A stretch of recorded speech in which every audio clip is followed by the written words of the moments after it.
Hey, 8th graders, good to see you again. I just wanted to give you a really quick rundown on your activity for today. So, what are you guys doing? So, last week we learned so much more about graphing and we saw so many different new equations that we could graph with. We learned about slope intercept form and we learned about standard form, and I think that's all we've learned about so far at the moment. We have a few other formulas and equations that we're going to learn about for graphing probably when we come back from Thanksgiving break. But so we've learned about slope intercept form and we've learned about standard form to be able to graph with. And so we're going to do an activity using both of those equations back and forth, finding different things to graph. Remember, we found that with the the standard form, we can graph two different ways. Remember, we can change standard form into y-intercept forms. I blanked for a minute. We can change standard form into y-intercept form, and we can graph from that, knowing the slope and the y-intercept. But another thing that we can also do from the standard form, is we can find our intercepts. Remember, the x-intercept is where the line crosses the x-axis, meaning that y is 0. We just know it for a fact. If the x-axis, by definition, is the point in which the line crosses the x-axis, we know that y will always be 0. So we know one point, so we can plug in 0 for y and solve for x. And then same thing for y, we know that the y-intercept is the point in which the line crosses the y-axis. And if the line is crossing the y-axis, we know that the x-intercept has to be 0. That is just what it means. When the line crosses the y-axis, right, the y-axis, there is no x.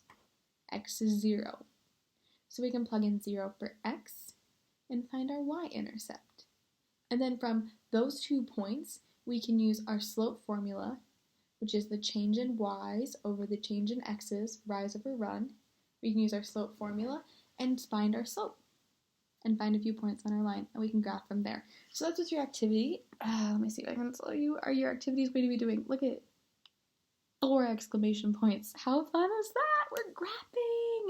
And I want to see you guys graph. It's been a little difficult, I think, for maybe all of us to just understand where each other is at and where each other is coming from, because it's hard for me to see your graphing just from pictures of your workbook that you send me. And so I hope that this is a way for you to show me what you know in a more concrete way. So it has an explanation slide. To begin, it says, on one slide I have an equation with room for you to do your work, showing whatever intercepts or slopes that I ask you to find. And then on the next slide is a graph.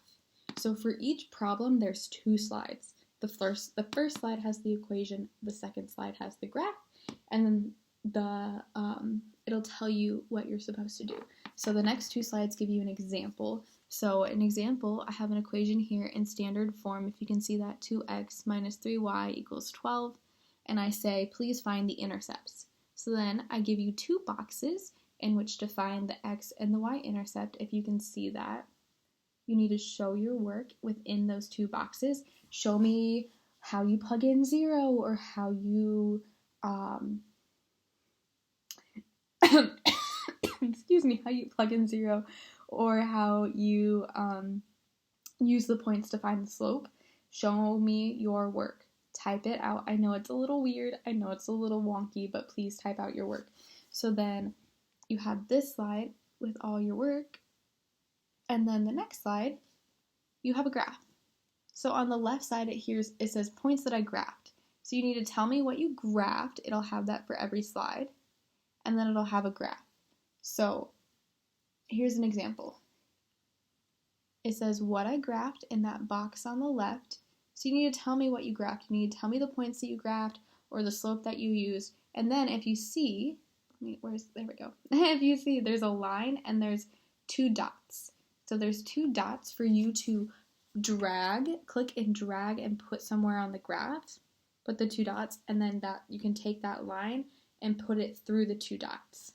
You might have to flip the line around if it's a negative slope, because it looks like right now that line is only geared if you have a positive slope. But if you have negative slope, you might have to, twist it around. But so what you'll do is you'll do the work. You do whatever work it asks you to do. Sometimes it asks you to find the x and y intercepts. Sometimes it asks you to find the slope and the y-intercept. And then you will take your 2 points, put them on the graph, wherever they go, and put your line in between them. And that way I can kind of see your work and how you go through graphing. So I hope that you guys have fun with this. I hope that you've had fun so far learning different ways that you can graph a line, and I can't wait to see your work on this assignment.